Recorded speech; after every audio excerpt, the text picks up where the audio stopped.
അസ്സലാമലൈക്കും വറഹ്മത്തുള്ളാഹി തആല വബറകാതുഹു. ഫിഖുൽ ഉസ്റിന്റെ ഭാഗമായിക്കൊണ്ട് ഒരു അബോധാവസ്ഥയിൽ കിടക്കുന്ന ഒരാൾക്ക് എങ്ങനെയാണ് ഫസ്റ്റ് എയ്ഡ് ആയിട്ട് CPR കൊടുക്കുക എന്നുള്ളതാണ് ഈ വീഡിയോയിൽ പറയാൻ പോകുന്നത്.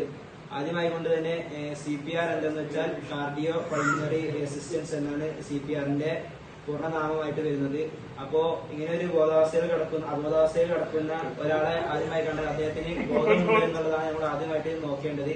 അതിനായി നമ്മൾ അദ്ദേഹത്തിന്റെ രണ്ട് ഷോൾഡറിലും ഇങ്ങനെ ഒരു 2-3 തവണ തട്ടി നോക്കുക. അങ്ങനെ അദ്ദേഹത്തിന് ഒരു അനക്കം അല്ലെങ്കിൽ ബോധമൊന്നും വരുന്നില്ല എന്ന് കണ്ടിട്ടാണെന്നുണ്ടെങ്കിലാണ് നമ്മൾ CPRലേക്ക് കിടക്കേണ്ടത്. അതിനു മുമ്പേ അദ്ദേഹത്തിന് ഹൃദയം ഇടിക്കുന്നുണ്ടോ എന്നുള്ളത് നോക്കാൻ വേണ്ടിയിട്ട് കഴുത്ത് നോക്കിക്കൊണ്ട് തല തിരിച്ചുകൊണ്ട് നോക്കാൻ വേണ്ടിയിട്ട് അദ്ദേഹത്തിന്റെ കഴുത്ത് നോക്കിക്കൊണ്ട് തല തിരിച്ചുകൊണ്ട് നോക്കുക. അദ്ദേഹത്തിന് അപ്പോ ഹൃദയമിടിപ്പ് ഉണ്ടോ ഉറപ്പ് വരുത്തിയിട്ട് ഏകദേശം നമ്മള് CPR കൊടുക്കണം. അതിനായിട്ട് നമ്മുടെ കൈ ഏകദേശം ഇങ്ങനെ വെച്ചുകൊണ്ട് അദ്ദേഹത്തിന്റെ ഈ ഒരു നോസിന്റെ നേരെ ചെസ്റ്റ് ഭാഗത്ത് 2 നിപ്പിളിന്റെയും ഇടയിലായിട്ടാണ് നമ്മൾ CPR നൽകേണ്ടത്.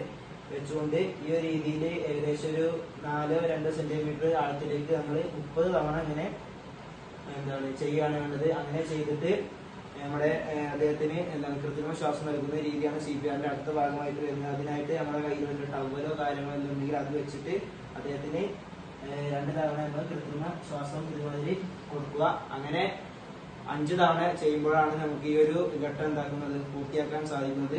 എന്നിട്ട് ഇതിനു മുമ്പ് തന്നെ നമ്മൾ ആദ്യം നമുക്കൊരു ആംബുലൻസ് ഡ്രൈവർ അറിയുന്നുണ്ടെങ്കിൽ അദ്ദേഹത്തെ വിളിച്ച് ബന്ധപ്പെടുക, അല്ലെങ്കിൽ വേറൊരു സൗകര്യത്തിനായിട്ട് മറ്റൊരാളെ ബന്ധപ്പെടുകയോ ചെയ്തിട്ട് അതിനുള്ള പ്രൈമറി കാര്യങ്ങൾ ആദ്യം തന്നെ ചെയ്യേണ്ടതുണ്ട്. അതിനുശേഷമാണ് നമ്മൾ ഈ ഒരു കാര്യത്തിലേക്ക് കടക്കേണ്ടത്. ഇത്രയും പറഞ്ഞുകൊണ്ട് ഞാൻ അവസാനിപ്പിക്കുന്നു. അസ്സലാമു അലൈക്കും.